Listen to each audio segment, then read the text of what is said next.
हमारी संस्कृति, हमारे संस्कार सदा रहें हमारे साथ। सब्सक्राइब करें तिलक। देवराज इंद्र के अहंकार को भी तो समाप्त करना है। उन्होंने भी तो भगवान शंकर को पारिजात देने से मना कर दिया था। उन्हें इस धृष्टता का दंड तो मिलना ही चाहिए प्रभु। पृथ्वी पर संध्या वंदन का समय हो गया है। युद्ध नीति के अनुसार अभी आपके विश्राम का समय है। कल प्रातः फिर युद्ध शुरू होगा। मेरा आग्रह है कि आप देवलोक में ही मेरे महल में विश्राम करें। नहीं देवराज, इस समय हम दोनों युद्ध की दीक्षा में हैं और नीति के अनुसार हम आपका आश्रय नहीं ले सकते। और फिर आज तो शिवरात्रि है, भगवान शिव की आराधना का समय है। इसलिए हम अभी पारियात्र पर्वत पर जाकर विधि पूर्वक शिवरात्रि की पूजा करेंगे। जैसी आपकी इच्छा प्रभु। हे देवादिदेव महादेव, आज शिवरात्रि है और मेरे मन में आपके दर्शनों की बड़ी तीव्र लालसा है। कृपया मुझे अपने दर्शन दें।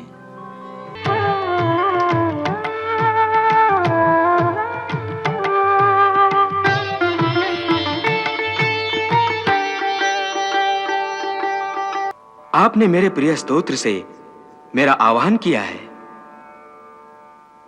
जिस पर्वत पर स्वयं भगवान वासुदेव ने मेरी आराधना की है, उस पर्वत पर मेरा रूप विल्वेश्वर के नाम से जाना जाएगा। नारायण नारायण।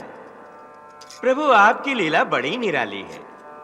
देवी सत्यभामा को चिर यौवना का वरदान दिलाकर आपने उनके अहंकार को परिसीमा तक पहुंचा दिया और अब आप उन्हीं के लिए पारिजात लाने की योजना बना रहे हैं।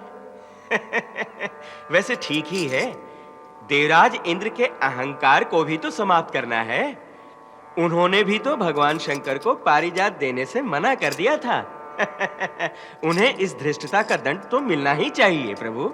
वाह प्रभु वाह, कैसी लीला रचाई है। एक तीर और लक्ष्य भेद दो। नारायण नारायण। नारायण नारायण। नारायण नारायण।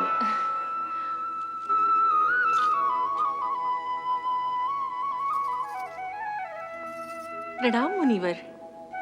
सौभाग्यवती भव। आप दोनों ने मुझे क्यों स्मरण किया है?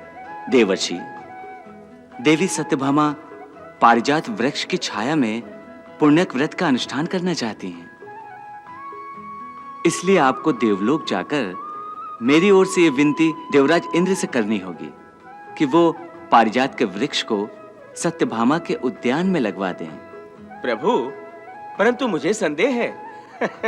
देवराज आपकी इस विनती को स्वीकार नहीं करेंगे। क्यों नहीं? वे लोकपाल हैं और मैं लोक कल्याण के लिए तो उनसे एक वृक्ष की कामना कर रहा हूं। वो तो ठीक है प्रभु, परंतु देवराज तो भगवान शंकर को भी उस वृक्ष को देने से एक बार मना कर चुके हैं। उन्होंने भी तो माता पार्वती के पुण्यक व्रत के लिए पारिजात मांगा था। हाँ? भगवान, क्या देवलोक की निधियों को पृथ्वी लोक पर लाना उचित होगा? क्या आप क्षीर सागर को पृथ्वी लोक पर लाने की सोच सकते हैं? क्या ये विधि के विधान के विरुद्ध न होगा भगवान? देवर्षि, आपका कथन भी उचित है, परंतु मैंने तो देवी सत्यभामा को पारिजात का वृक्ष पृथ्वी पर लाने का वचन दे दिया है। अब यह भी तो संभव नहीं कि मेरा दिया हुआ वचन झूठा हो जाए। यदि ऐसा हुआ तो संसार से सत्य का नाश हो जाएगा। इसलिए आप इंद्र को मेरा संदेश जाकर दें। जो आज्ञा प्रभु। नारायण नारायण। स्वागत है देवर्षि, स्वागत है। पधारें पधारें। कहिए, त्रिलोक में सब कुशल तो है ना? कुशल तो है, परंतु आज मैं आपके पास एक अत्यावश्यक संदेश लेकर आया हूं। कहिए तो कहूं? अवश्य मुनिवर, अवश्य। द्वारकाधीश श्री कृष्ण ने आपसे निवेदन किया है कि वे अपने सहधर्मिणी देवी सत्यभामा के पुण्यक व्रत के सुफल के लिए आपसे पारिजात वृक्ष की कामना करते हैं। बस यही संदेश लेकर मैं आपके पास आया हूं देवेंद्र जी। मृत्युलोक में पारिजात की कामना? हाँ, श्री कृष्ण का तो यही कहना है। तो क्या वे ये नहीं जानते कि इस समय मनुष्य योनि में है और पृथ्वी पर वास कर रहे हैं? देवलोक को अमरता देने वाले पारिजात को मैं पृथ्वी पर कैसे भेज सकता हूं? किंतु देवेंद्र, श्री कृष्ण तो देवी सत्यभामा को इसका वचन दे चुके हैं। वचन दिया होगा, परंतु ये सब तो विधि के विधान के विपरीत हैं। स्वयं ब्रह्मा जी ने पारिजात को स्वर्ग लोक में रखने की व्यवस्था दी है। यदि पारिजात पृथ्वी पर चला गया तो भूलोक और स्वर्गलोक में फिर अंतर ही क्या रह जाएगा? मृत्युलोक में फिर देवता बनने की कामना ही कौन करेगा? जो अच्छा कर्म करते हैं उसे देवलोक में निवास का सुख मिलता है। यदि मानव पृथ्वी पर ही स्वर्ग के सुखों का भोग करने लगेंगे तो फिर हम देवताओं को यज्ञ का भोग कैसे प्राप्त होगा? हमारी तो मर्यादा ही समाप्त हो जाएगी मुनिवर। देवेंद्र, जिसे तुम मृत्युलोक का वासी समझकर पारिजात देने से इनकार कर रहे हो, वो साक्षात विष्णु है। संसार के समस्त यज्ञ विष्णु का ही स्वरूप है। उन्होंने ही 12 अवतार लेकर पृथ्वीलोक की रक्षा की है। वामन अवतार लेकर तीनों लोकों पर अधिकार किया है। समुद्र मंथन के समय जो भी रत्न मिले थे वो स्वयं विष्णु ने ही तो देवलोक को दान दिए थे। और इस समय वो पृथ्वीलोक पर धर्म की स्थापना के लिए ही तो हैं। क्या अभी आप उन्हें पारिजात नहीं देंगे? नारायण नारायण। नहीं मुनिवर, नहीं। यदि द्वारकाधीश चाहे तो स्वर्गलोक के सारे आभूषण, वस्त्र, रत्न अपने उपभोग के लिए मांग सकते हैं, परंतु पारिजात नहीं। पारिजात तो स्वर्ग की शोभा है, पारिजात तो स्वर्गलोक की आत्मा है। इसलिए मैं पारिजात को देने से स्पष्ट इनकार करता हूं। यही संदेश द्वारिकाधीश को आप मेरी ओर से दे दें। जैसी आपकी इच्छा देवेंद्र। नारायण नारायण नारायण नारायण नारायण नारायण।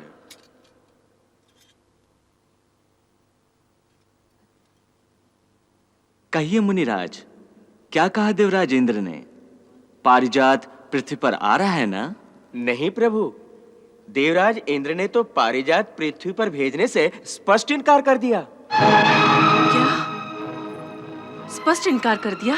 हाँ, देवराज स्वर्गलोक के वस्त्र, रत्न, आभूषण सभी कुछ आपको देने के लिए तैयार हैं, किंतु पारिजात का वृक्ष नहीं। अच्छा, तो क्या देवेंद्र ये भूल गए कि स्वर्ग लोक के सम्मान की रक्षा के लिए मैंने अपना धर्म समझकर नरकासुर से देवलोक की रक्षा की थी? और क्या ये भी भूल गए कि देव माता अदिति के कुंडल मैंने ही लौटाए थे? और अब वो पारिजात देने से इनकार कर रहे हैं। अब तो मैं पारिजात उनसे लेकर ही रहूंगा, चाहे मुझे इसके लिए देवराज इंद्र से युद्ध क्यों न करना पड़े। युद्ध? तो क्या द्वारकाधीश हमें युद्ध करने का आमंत्रण दे रहे हैं? यदि ऐसा है तो हम पारिजात की रक्षा के लिए युद्ध के लिए भी तैयार हैं। ठीक है देवर्षि, यदि देवेंद्र युद्ध के लिए तैयार हैं तो युद्ध अवश्य होगा।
हे पारिजात, मुझे आपको लेकर पृथ्वीलोक में जाना है। आप मेरे साथ चलने की कृपा कीजिए।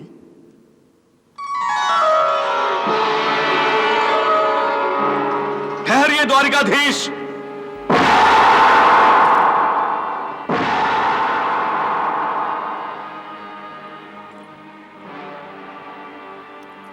पारिजात देवलोक की संपत्ति है और मैं इस संपत्ति का रक्षक हूं। मेरी आज्ञा के बिना आप इसे लेकर नहीं जा सकते। आपकी आज्ञा के लिए ही तो मैंने देवऋषि नारद जी को आपके पास भेजा था। परंतु मैंने सहमति तो नहीं दी थी द्वारिकाधीश। इसीलिए तो मैं स्वयं पारिजात को लेने के लिए आया हूं। तो क्या मानवों को यह अधिकार मिल गया है कि वह अपनी इच्छा की पूर्ति के लिए देवताओं की मर्यादाओं का अतिक्रमण करें? देवताओं की अनुमति के बिना नंदनवन में प्रवेश करें? अपनी प्रतिज्ञा की पूर्ति के लिए किया गया आचरण किसी भी मर्यादा का अतिक्रमण नहीं कहा जाता देवेंद्र, बल्कि अपने लक्ष्य की प्राप्ति ही यश का कारण बनती है, और मैं यही कर रहा हूं। यदि मैं इसे हठ धर्मिता कहूं तो क्या आपने मेरी पहली विनय पूर्वक प्रार्थना का तिरस्कार कर अपनी हठ धर्मिता का परिचय नहीं दिया था देवराज? परंतु वो मेरा कर्तव्य था। मुझे इंद्र का पद इसीलिए प्राप्त है कि मैं देवलोक की संपत्ति की रक्षा कर सकूं। बस इसीलिए मैंने देवताओं की मर्यादा की रक्षा के लिए पारिजात को पृथ्वी पर भेजने से इनकार कर दिया था। आपने मेरे प्रयोजन से परिचित होकर भी इनकार कर दिया, इसलिए अब मैं पारिजात को लेकर जा रहा हूं। तो फिर आपको मुझसे युद्ध करना होगा द्वारिकाधीश।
द्वारिकाधीश, पृथ्वी पर संध्या वंदन का समय हो गया है। युद्ध नीति के अनुसार अभी आपके विश्राम का समय है। कल प्रातः फिर युद्ध शुरू होगा। मेरा आग्रह है कि आप देवलोक में ही मेरे महल में विश्राम करें। नहीं देवराज, इस समय हम दोनों युद्ध की दीक्षा में हैं और नीति के अनुसार हम आपका आश्रय नहीं ले सकते। और फिर आज तो शिवरात्रि है, भगवान शिव की आराधना का समय है। इसलिए हम अभी पारियात्र पर्वत पर जाकर विधि पूर्वक शिवरात्रि की पूजा करेंगे। जैसी आपकी इच्छा प्रभु।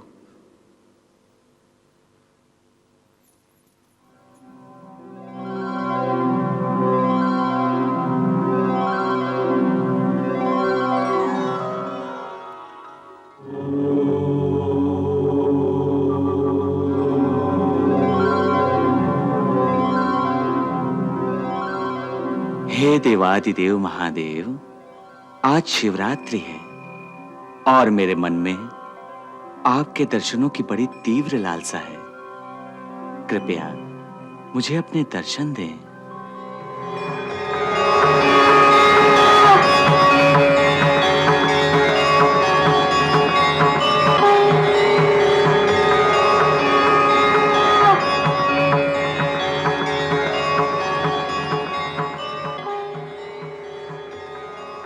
हे पतित पावनी गंगा, आज महाशिवरात्रि है और मैं द्वारिका से दूर युद्ध की दीक्षा में हूं। आज शंकर महादेव की आराधना की रात्रि है और मुझे उनकी पूजा करनी है। हे त्रिशूल पाणी की जटाओं में विहार करने वाली गंगा, मैं आपका आवाहन करता हूं।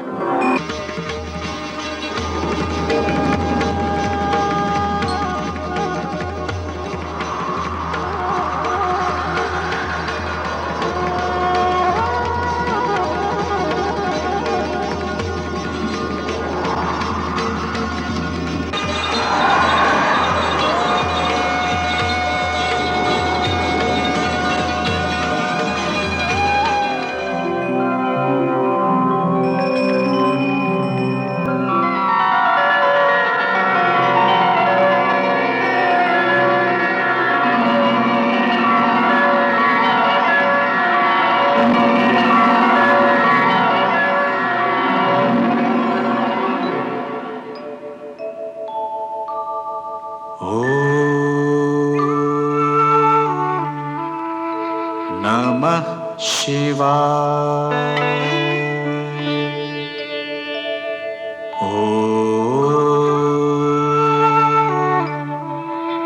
नमः शिवाय।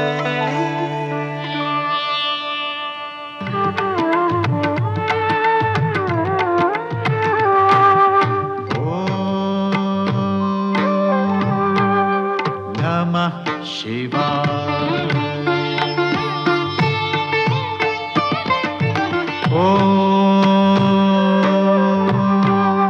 नमः शिवाय।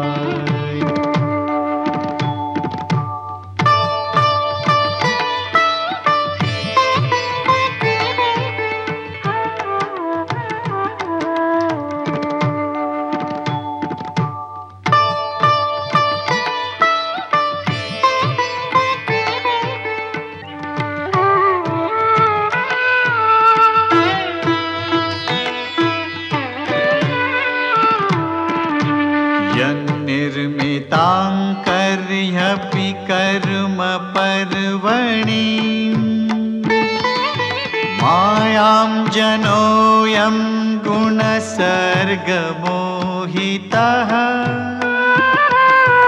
न वेदनिस्तारणयोगमञ्जसा तस्मै नमस्ते विलयोदयात्मने।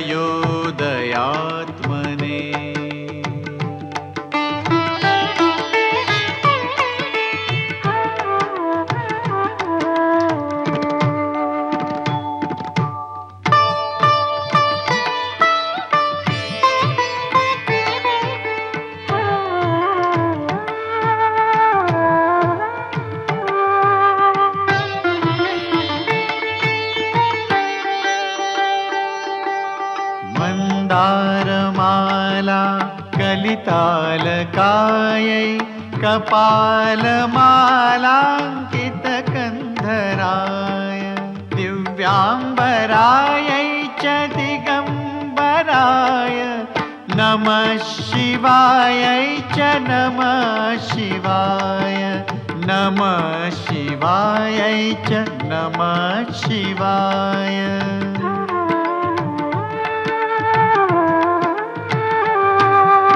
अम्भोधर श्यामलकुन्तलायै तडित्प्रभाताम्रजटाधराय निरीश्वरायै निखिलेश्वराय नमः शिवायै च नमः शिवाय नमः शिवायै च नमः शिवाय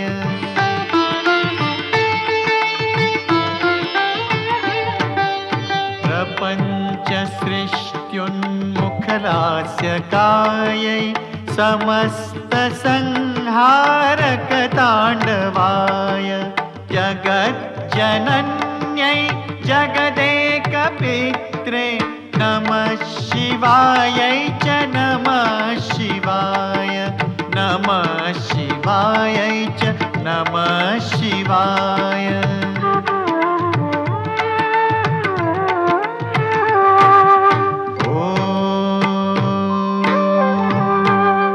नमः शिवाय नमः शिवाय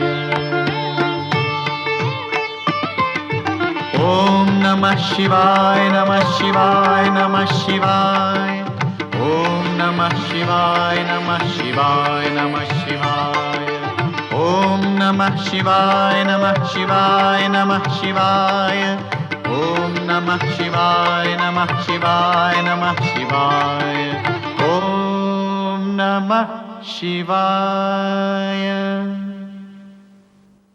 वासुदेव, मैं प्रसन्न हूं। आपने मेरे प्रिय स्तोत्र से मेरा आवाहन किया है। जिस पर्वत पर स्वयं भगवान वासुदेव ने मेरी आराधना की है, उस पर्वत पर मेरा रूप विल्वेश्वर के नाम से जाना जाएगा। आपने जिस स्तोत्र से मुझे पुकारा है, भविष्य में जो भी इस स्तोत्र से मेरी पूजा करेगा, उस पर मैं प्रसन्न रहूंगा। और जो इस जलधारा में स्नान करेगा, उसे गंगा स्नान का पुण्य प्राप्त होगा। बोलिए प्रभु, मेरे योग्य क्या सेवा है? भगवान, आप तो मेरे इष्ट हैं। आपसे सेवा नहीं, मुझे आशीर्वाद चाहिए। स्वयं को छोटा मानकर दूसरों को सम्मान देते हैं, यही आपके हृदय की विशालता का परिचायक है। समस्त सृष्टि के पालनहार होकर भी आप स्वयं को नगण्य बताते हैं। त्रिलोक के स्वामी होकर भी एक याचक की भांति विनम्र हैं, यही स्वयं आपकी महानता का परिचायक है। इसीलिए विजय तो आपकी होगी ही, परंतु क्या देवादिदेव? यही कि मैं आपके और देवराज इंद्र के युद्ध को देख रहा हूं। आप इंद्र पर घातक वार नहीं कर रहे हैं। मुझे तो ऐसा लग रहा है आप उसकी रक्षा कर रहे हैं वासुदेव। हाँ देव, मेरा उद्देश्य इंद्र का पराभव करना नहीं, मैं तो उसके अहंकार का नाश करना चाहता हूं। मैं पहले भी गोवर्धन पर्वत पर उसका ये अहंकार नष्ट कर चुका हूं, फिर भी उसने आपको भी पारिजात देने से इनकार कर दिया था, जिसके कारण आपको भगवती पार्वती के लिए स्वयं एक पारिजात वन का निर्माण करना पड़ा। इस समय वो मुझे भी पारिजात के लिए मना कर रहा है और स्वयं को एक सर्वोच्च सत्ता के रूप में प्रतिष्ठित कर रहा है। बस मैं उसके इसी अहंकार को तोड़कर पारिजात का वृक्ष पृथ्वी लोक पर ले जाना चाहता हूं। उसी के लिए आशीर्वाद दीजिए। अवश्य। कल आप पारिजात के साथ ही पृथ्वीलोक में जाएंगे वासुदेव।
क्या कर रहे हो? रुक जाओ सुदर्शन।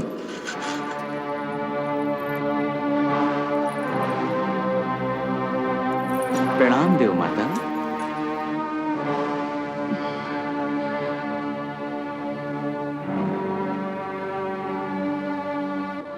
अपने ही भाई को समाप्त कर डालोगे?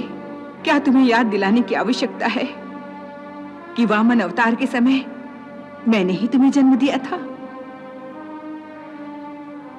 अरे इंद्र के पराभव से तो इंद्र के पद का सम्मान ही नष्ट हो जाएगा। कृष्ण, ये युद्ध रोक दो। जो आज्ञा देव माता।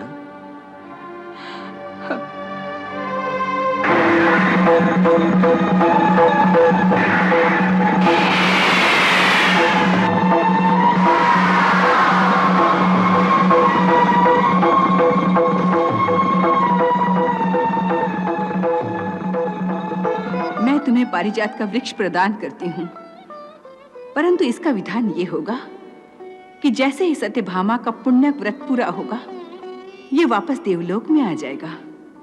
आपकी आज्ञा शिरोधार्य है देव माता। मुझे क्षमा करो द्वारकाधीश, क्षमा करो प्रभु।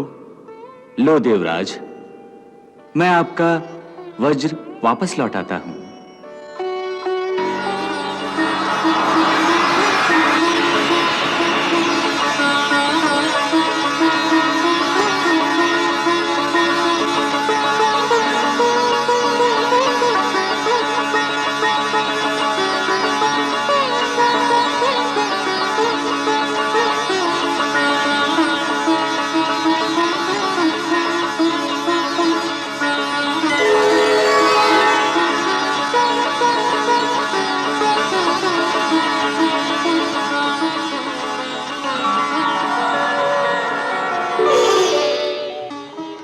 तुभ्यं नमामि नारायणाय, तुभ्यं नमामि जगदीश्वराय, हे लक्ष्मीकान्तं तुभ्यं नमामि, हे शान्ताकारं